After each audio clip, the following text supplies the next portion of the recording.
Kabbalah and the psychology of the soul, taught by Rabbi Tzion Krasnianski.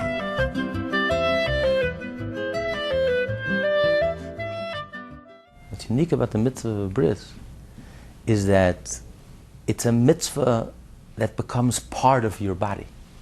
All the other mitzvot you do with the organs of your body. You use your hands, you use your lips, you use your legs to go to the mitzvah, to go to the mitzvah. But here, the actual mitzvah itself, this is the actual mitzvah. So you become holy. A part of your body becomes holy. A part of your body that most people don't associate with holiness, and that becomes the holiest. And it's a mitzvah that's always present, 24/7. Because your body has become holy. That's why it's a covenant, it's an eternal covenant with God. Because the object of the mitzvah, the actual object of the mitzvah is actually has become etched into your body, and a part of your body has become an object of a mitzvah, a holy object, a sacred object, a holy object. Unlike the bris, the other organs, they become a chariot through which you do the mitzvah. Just like the chariot takes the rider wherever the rider wants to go, so too, in order for God's will to be fulfilled, God desired that the mitzvah should be done. The only way to do the mitzvah is when your legs will take you there, and when your hands will do the mitzvah. So at that moment, your hands and your legs become the tools, the chariot, the vehicle through which God's desire is fulfilled. And without them, God's desire couldn't be fulfilled. Without the chariot, without the vehicle, you couldn't get to wherever you want to go. So they become the tools through which your wish is fulfilled. So we become our organs. By fulfilling the mitzvah, our organs becomes the tools through which God's desire is fulfilled. And therefore they become a chariot. So at that moment they contain a certain level of holiness. But the bris is unique. The bris, that's what's so special about the mitzvah of the bris. It's not just a chariot, a vehicle, how to fulfill, to implement God's desire. The bris actually becomes the sacred object in itself, becomes a holy object, a sacred object. And that becomes etched and part of the Jew forever and ever. Is that different than how Sukkot or mikvah would be accounted, which seem to have to do simply with the body and the mikvah? Right, because it's only when you're doing the mitzvah. And then it leaves. While the hand is putting on tefillin, at that moment your hand is a vehicle, is the implement.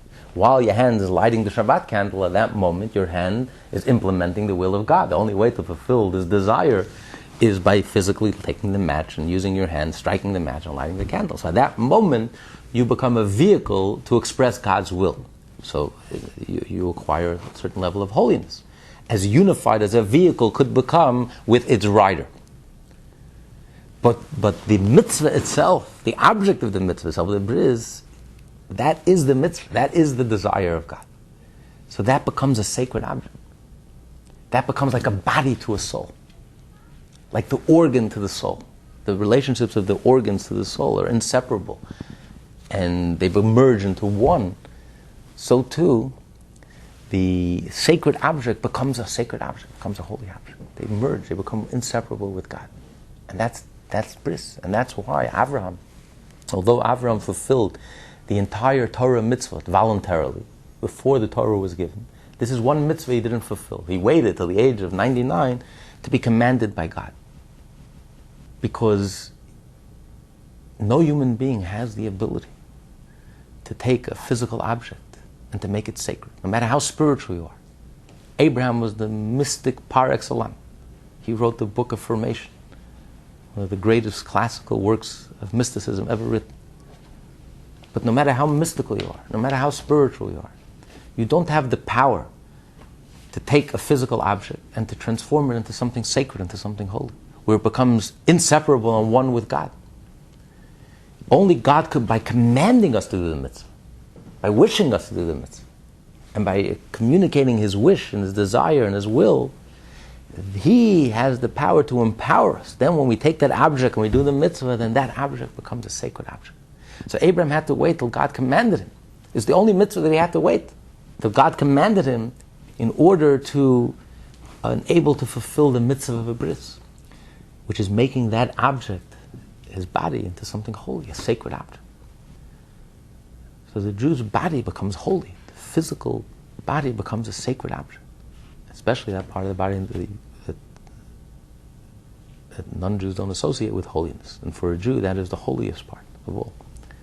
It becomes an object of a mitzvah. Is it equivalent for women? Well, it says that women have a status halachically. They're born as if they're circumcised, right? So are we born holy? Is that what you're saying? We don't need that?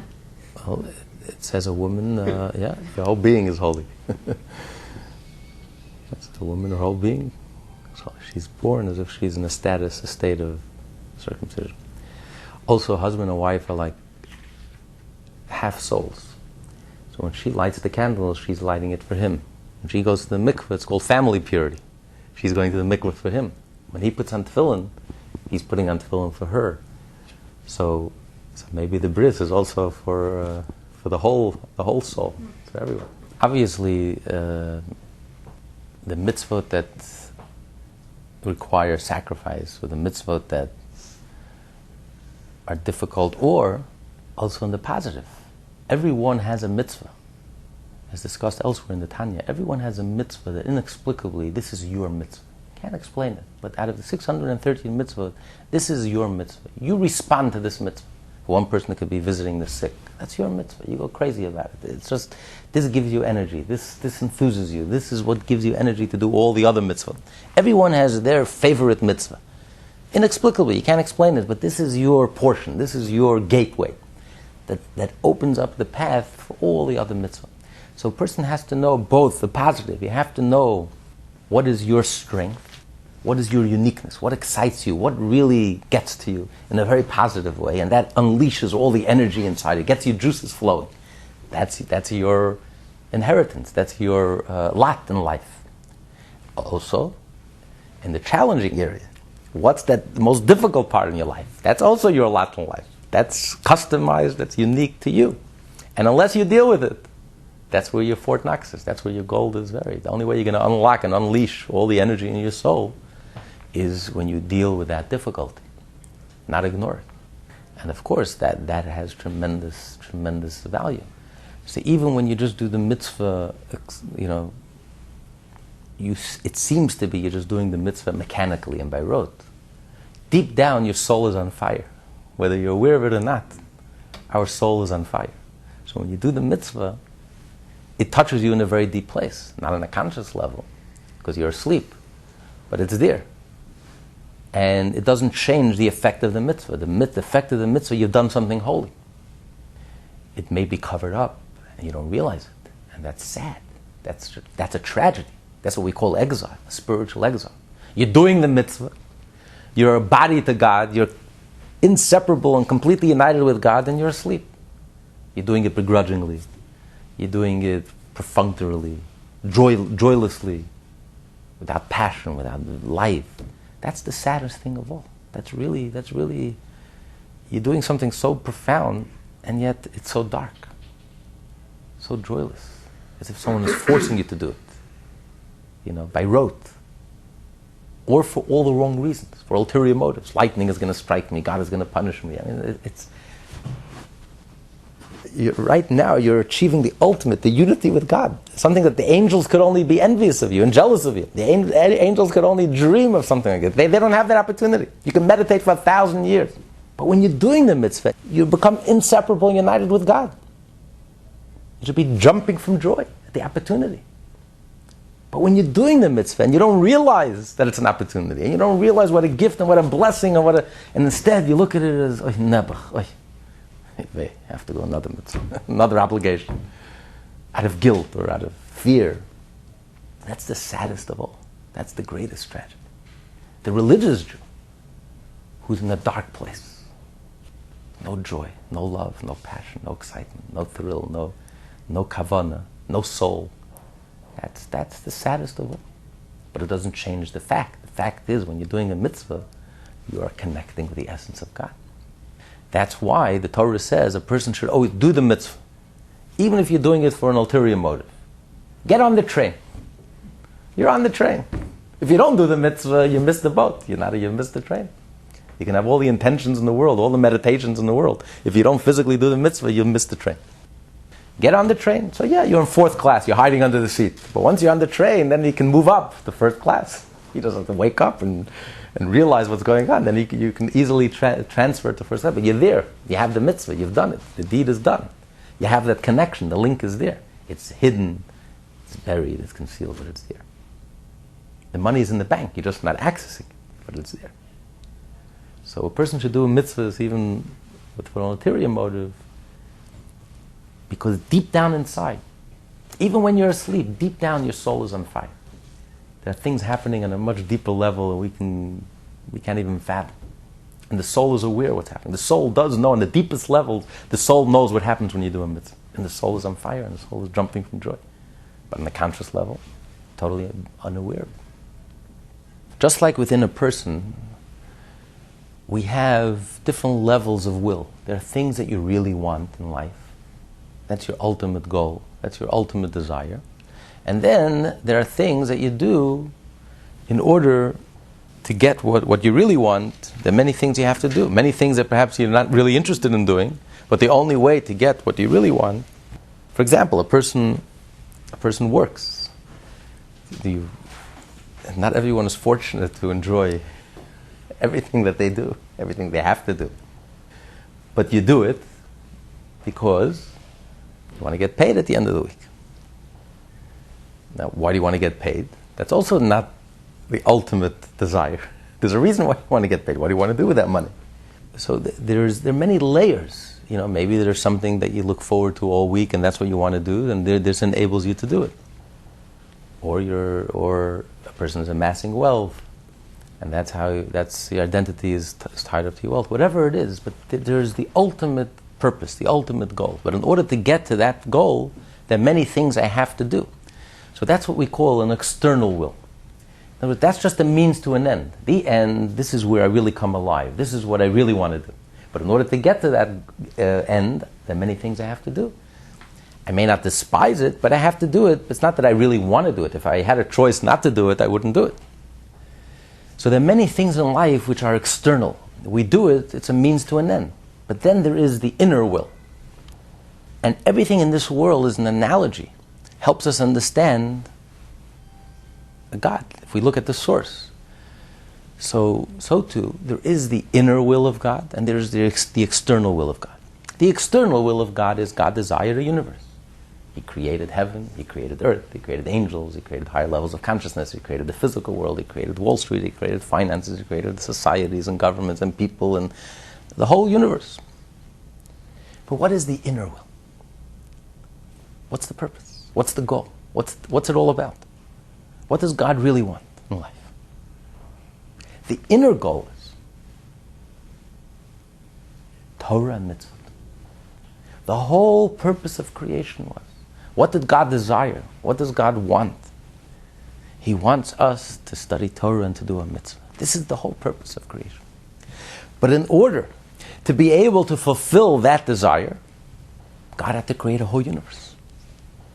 Both heaven as well as earth. He created a whole complex universe, a spiritual universe, and its counterpart, a material, a physical universe.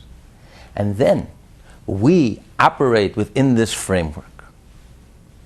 And then when we overcome difficulties that we have, and we overcome our natures, and we do the right thing, and we study Torah, and we do a mitzvah, this is what gives God pleasure. This is what gives Him delight. This is what it's all about. This is the whole ultimate purpose. So what was His desire? His innermost desire was the mitzvah. That's what He wanted. That was the purpose. That's what it's all about. That's what gives Him pleasure. That's what God cares about. Wall Street, business, that's not what God cares about. He created it. These are all neutral.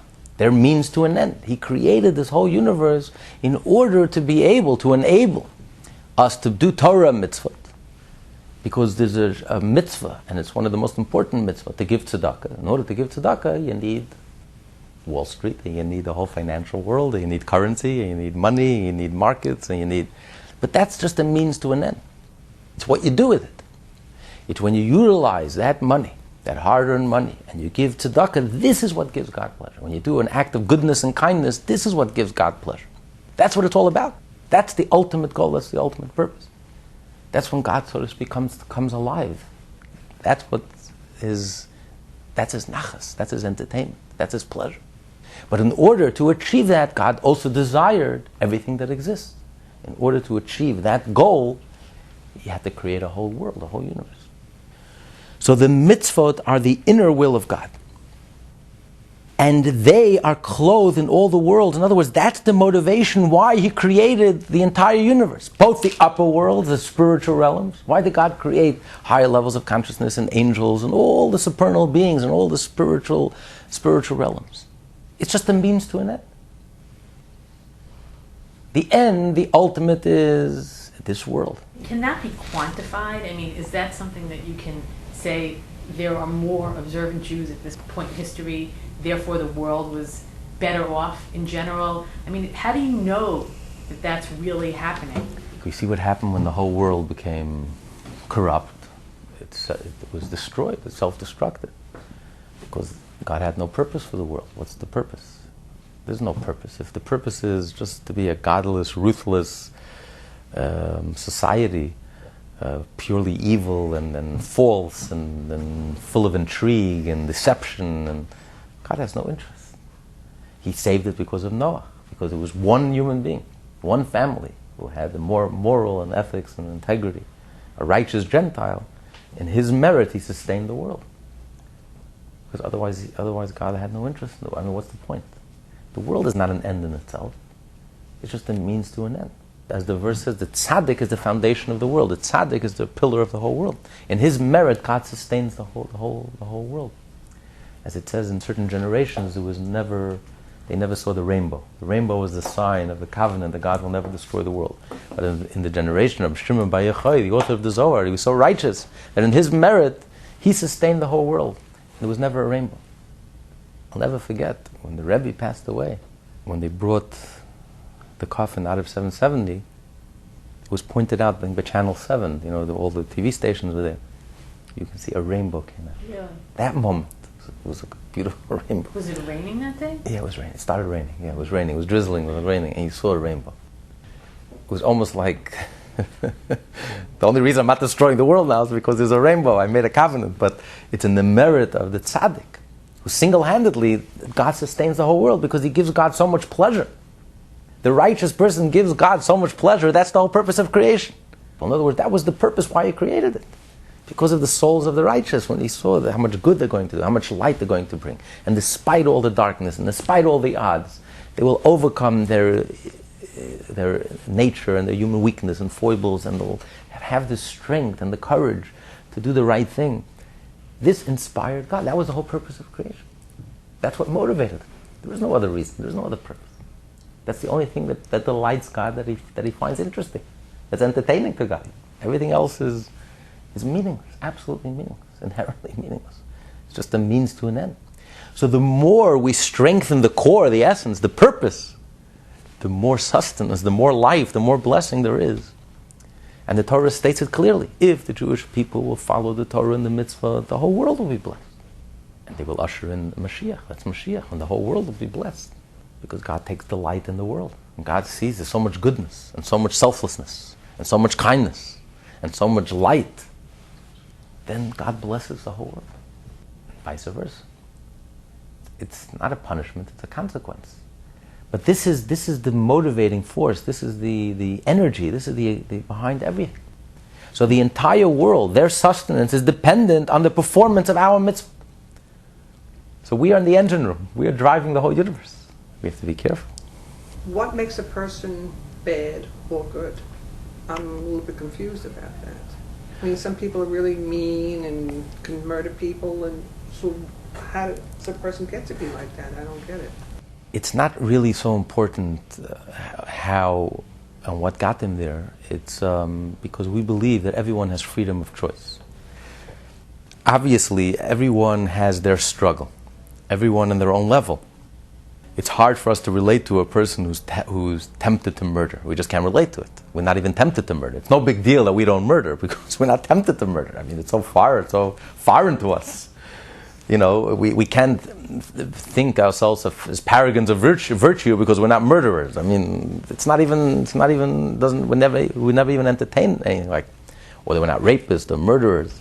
And you can't just easily condemn someone who is, because the question is, in that area in your life that is a struggle for you, how do you make out? Are you able to overcome your instinct? Are you able to overcome your urges? Everyone has a struggle. Life is a struggle, period. Everyone on their own level. They tell a beautiful story. It's like a parable. Once a year there's a convention of all the Yetzer Haras, of all the evil inclinations all over the world.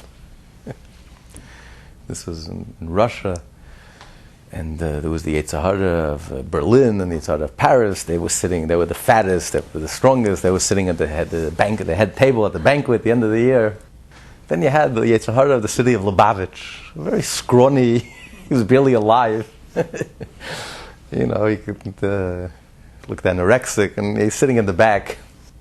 And they were all shocked. Who wins the prize for the most effective and most powerful Yetzer Hara? Was the one from Lubavitch.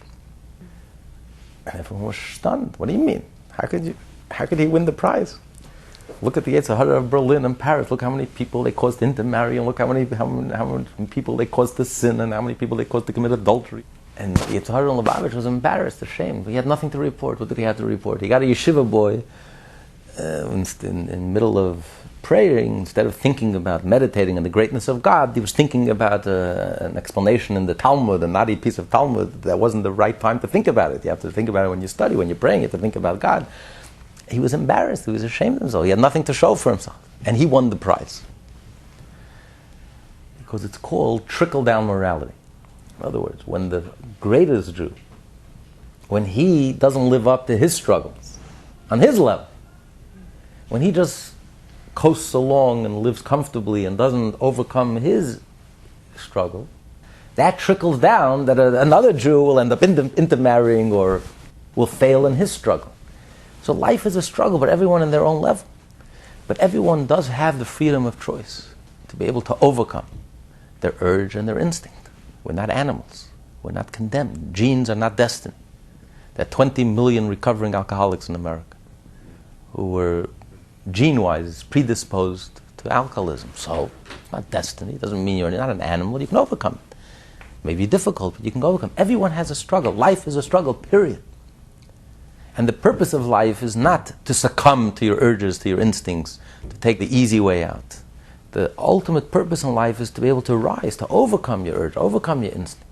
That's when you come alive. That's when you exercise the greatest gift of all, a gift of freedom. We exercise the divine ability that God gave us. We have freedom of choice. So everyone has a struggle in their level. So you can't, again, you're right, you can't quantify it. You can't say, well, compared to this person, I'm righteous. He's an axe-murderer, and I'm such a saint. Really? I mean, let's look a little closer. Maybe he has such an overwhelming struggle, it's difficult for him to overcome it. Do you deal with your struggles? Well, you're not struggling, you're just coasting along. It's easy for you. Whatever you're doing, the good that you're doing just comes natural. That's not. You haven't chosen, you haven't really overcome anything, you haven't had to exercise your choice, really grow, really change, really think about Hashem in a deep way, internalize godliness in a real way, and become a godly person. You're like an animal, you're just coasting along. It's natural, it's instinctive, it feels good, it feels comfortable. That's not a paragon of virtue. We haven't even scratched the surface. So everyone in their own level, it's a quality thing. It's a very personal, subjective thing. Everyone in their own level, our trials and tribulations, our struggles are custom-made, customized, very personal. Because every one of us is unique, and we have our own unique trials and tribulations. We have our own areas in our life that seem to be insurmountable and difficult, and we simply can't change. And we're so tempted just to throw in the towel and focus on those areas in our life that are easy to change. But that's the wrong answer. The right answer is that's the key to our Fort Knox. That area in your life that's the most difficult, that's the key to your life. If you don't deal with it, if you ignore it, you'll never get anywhere. You'll never become anything. You'll never really grow. You'll never really exercise that divine potential. You'll never really connect with God. And when the greatest person is able to overcome his struggle, that gives strength to the axe murderer and the would-be rapist to overcome his urge and his instinct. The Torah demands of him to overcome his urge and not to murder. God stood at Sinai and God yelled, "Thou shalt not murder," with thunder and lightning. He's talking to a person who has an urge to murder. We can't even relate to it. But God expects that person to overcome his urge and not to murder, because God says, don't murder. But if the person on top, trickle-down morality, if the highest Jew challenges himself and pushes himself beyond his own limits, that will trickle down, that will give strength to the lowest person. Which explains why in the shtetl, it was practically violence-free. The madman in the shtetl was a harmless nincompoop. It was violent-free. There was no violence in the shtetl. And why is society today so violent? And you can't explain it because of the inner cities. That's nonsense. During the Depression, people slept with their doors open. There was worse poverty than anything we can imagine. There was no crime, period, zero. So what kind of nonsense, inner city crime, inner city violence? It's because trickle-down morality. The problem is not the inner city. The problem is what's going on behind closed doors in the top 10%, the top echelon of society. If they're corrupt and decadent, yes, then the lowest 10% will end up being violent. But look at the shtetl. Where were the top 10%? Where were their heads? Where were their minds? Where were they? They were spiritual. They constantly challenged themselves. They were growing. They were struggling with their own spiritual, subtle struggles. But that gave strength to the lowest element, lowest common denominator, to elevate them. So everyone struggles in life, but everyone on their own level. A lot of it depends on nature and nurture and all of the above together. Why is one person ends up... some people have broken families and broken homes, and there are many causes how a person ends up with such struggles. And that's your strength. Don't forget, you have the strength. God doesn't give a person a challenge they can't handle.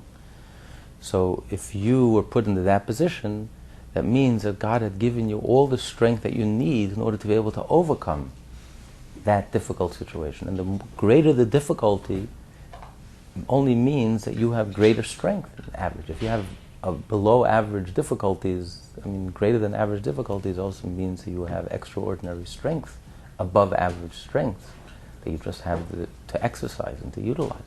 And there are many people with very humble backgrounds who grew into greatness. Kabbalah and the Psychology of the Soul, taught by Rabbi Tzion Krasnianski.